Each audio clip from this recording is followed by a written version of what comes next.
Belsar block का। नहीं देखिए, ये फर्जी वोट हम लोग तो बहुत समय से देख रहे हैं, ये मुद्दा ही फर्जी है। क्या उद्देश्य है, क्या आपको शुरुआत में किया? देखिए, जो हमारे यशस्वी प्रधानमंत्री जी हैं, उनका जो सपना है फिट इंडिया, उसका ये दूसरा चरण आज यहाँ पे हो रहा है, जिसमें आज तरबगंज और बेलसर ब्लॉक का बच्चों का यहाँ पे खेल है। पहला चरण नंदिनी में हुआ, जहाँ पे ये नवाबगंज और वजीरगंज, और बड़ी अच्छी संख्या में भागीदारी बच्चों ने यहाँ पे की है। और रजिस्ट्रेशन जो लोकसभा में मेरा हुआ है, अभी तक 70,000 पार। और ये जो संकल्प है प्रधानमंत्री जी का, मैं, मेरा परिवार और मेरी लोकसभा उसके लिए संकल्पित है। जिस तरह से युवा भटके हुए हैं आजकल नशे में लेके, और भी किस तरह से लोग गलत एक्टिविटी में चल रहे हैं, क्या संदेश पहली बार कोई प्रधानमंत्री हुआ इस देश में जो युवाओं के लिए सोच रहा है, किसानों के लिए सोच रहा है। अभी आप देख लीजिए, जीएसटी का सारा प्रोग्राम चल रहा है, युवाओं के लिए सोच रहा है, किसानों के लिए सोच रहा है और विकसित भारत के लिए सोच रहा है।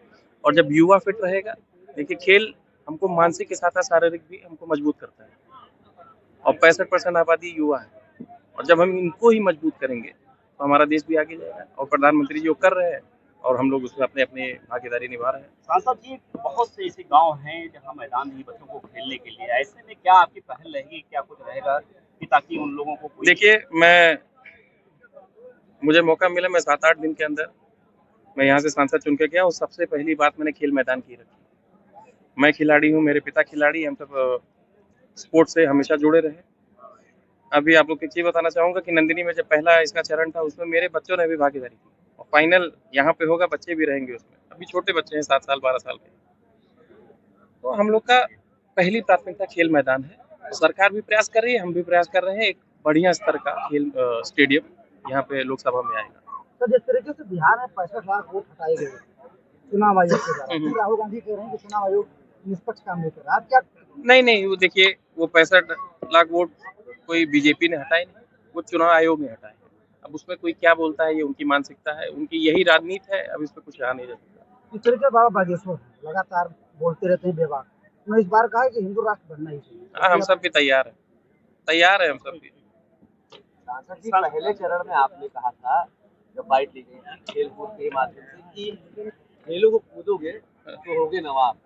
आपके पिताजी ने भी कल कहा है कि पढ़ने लिखने से नहीं, खेलने कूदने से। और अरे नहीं भाई, दोनों चीज की अपनी जगह पे जरूरत है। पढ़ाई की जरूरत है और खेल की जरूरत है। खेल हमको मानसिक और शारीरिक मजबूत करेगा। अगर हम मानसिक मजबूत नहीं होंगे, आज का समय देख लीजिए, बच्चे आपके घर में ही देख लीजिए, मोबाइल लेके जुटे रहते हैं। तो दोनों चीज की अपनी अपनी जगह पे जरूरत है, खेल के साथ पढ़ाई भी। जैसे ये दोनों चीज एक चीज है, जिसके बिना वो नहीं रह सकता, इसके बिना ही नहीं रहता। दोनों चीज की जरूरत है। सांसद जी, अस्थायी नौकरियों को खत्म किया जा रहा है, जिस पर पूर्व सांसद ने सवाल उठाए हैं कि अस्थायी नौकरियां जिस तरीके से खत्म की जा रही हैं, ऐसे में पढ़ने लिखने से कोई फायदा नहीं। अच्छी संगत या अच्छे लोगों के साथ इसका जवाब। अच्छी संगत माने में बुद्धिजीवियों के साथ रहिए, ज्ञान लीजिए, खिलाड़ियों के साथ रहिए, खेल में अच्छी चीजें सीखिए, इसका कहने का मतलब ये था। राहुल गांधी बचकाना बयान देते थे, उनको भी कुछ नसीहत दे दिए, वो भी युवा की बात करते हैं। वो उत्तर प्रदेश आए, यहाँ से सीखे, बिहार में है, उत्तर प्रदेश आए सीखे। जिस तरीके से होना चाहिए। नहीं देखिए, ये फर्जी वोट हम लोग तो बहुत समय से देख रहे हैं, ये मुद्दा ही फर्जी है। एक मैंने पिछली बार भी कहा था कि पार्टी के खिलाफ कुछ नहीं, बीजेपी के खिलाफ कुछ नहीं, बिना दाग के प्रधानमंत्री, बिना दाग की भारतीय जनता पार्टी। तो जब कोई मुद्दा ही नहीं है, छोटी छोटी बातों पे बगला के सबको, चुनाव अब नजदीक है, यही करने की कोशिश कर रहे हैं। तो ऐसे में बसपा शक्ति प्रदर्शन करने जा रही है, क्या कहेंगे इस पर? लखनऊ में मायावती शक्ति प्रदर्शन, देखिए, बसपा का एक समय था, अब हमारे हिसाब से दिखती तो नहीं है। अब शक्ति प्रदर्शन करें भाई, हर किसी, सब किसी को आजादी है, करें शक्ति प्रदर्शन। चलो।